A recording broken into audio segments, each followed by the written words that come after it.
एक गांव में रामदास नाम का एक मेहनती और ईमानदार लोहार रहता था। उसके काम की गुणवत्ता इतनी अच्छी थी कि गांव के ज्यादातर लोग उसी की दुकान पर आया करते थे। लेकिन लगातार काम के बोझ के कारण रामदास बहुत परेशान रहने लगा।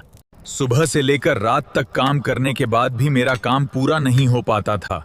हे ऊपर वाले, और कितने दिनों तक इतनी मेहनत करनी होगी? भगवान, मुझ पर थोड़ी दया करो, अगर हो सके तो मेरी मदद कर दो। उसी गांव में एक दूसरा लोहार भी रहता था जिसका नाम गोपाल था। उसकी दुकान पर बहुत कम लोग आते थे क्योंकि उसका काम अच्छा नहीं माना जाता था। गांव के व्यापारी और किसान अधिकतर रामदास की दुकान पर ही जाते थे। रामदास भाई, हमारे पूरे गांव में तुम जैसा कुशल लोहार कोई नहीं है। धन्यवाद भाई साहब, आपकी ये प्रशंसा मेरे लिए बहुत मायने रखती है। रामदास मुस्कुराया और बोला, बताइए आपको क्या बनवाना है? व्यापारी ने कहा, मेरे लिए एक मजबूत लोहे की पकड़ बना दीजिए। लेकिन रामदास की चिंता बढ़ गई। पहले से ही उसके पास कई लोगों का काम बाकी था। वो सोचने लगा, पहले ही इतने लोगों का काम बाकी है। रात को वो फिर भगवान से प्रार्थना करने लगा, हे प्रभु, मुझ पर दया करो, या तो मुझे 2 हाथ और दे दो। कोई ऐसी व्यवस्था कर दो जिससे मैं सबका काम समय पर पूरा कर सकूं। हे भगवान, मेरी मदद करो। तभी अचानक उसकी दुकान में एक तेज चमक दिखाई दी। एक दिव्य प्रकाश हवा में प्रकट हुआ।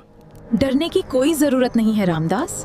रामदास, तुम्हारी ईमानदारी, मेहनत और काम के प्रति निष्ठा देखकर मैं बहुत प्रसन्न हुई हूँ। हे देवी, ये आपका आशीर्वाद है।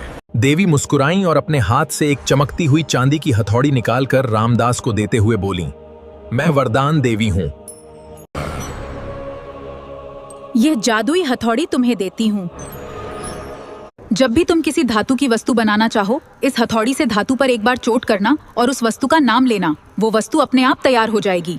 रामदास की आंखें खुशी से चमक उठीं। हाँ, लेकिन ध्यान रखना, अगर किसी को इस हथौड़ी के बारे में पता चल जाए तब भी इसकी पूरी शक्ति के बारे में कभी मत बताना। ये कहकर वरदान देवी अचानक गायब हो गई।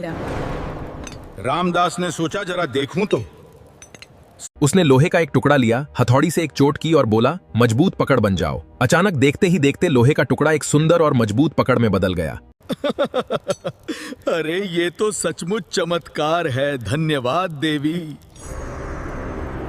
फुल वीडियो देखने के लिए कमेंट में पार्ट 2 लिखें और चैनल को ज्वाइन करें।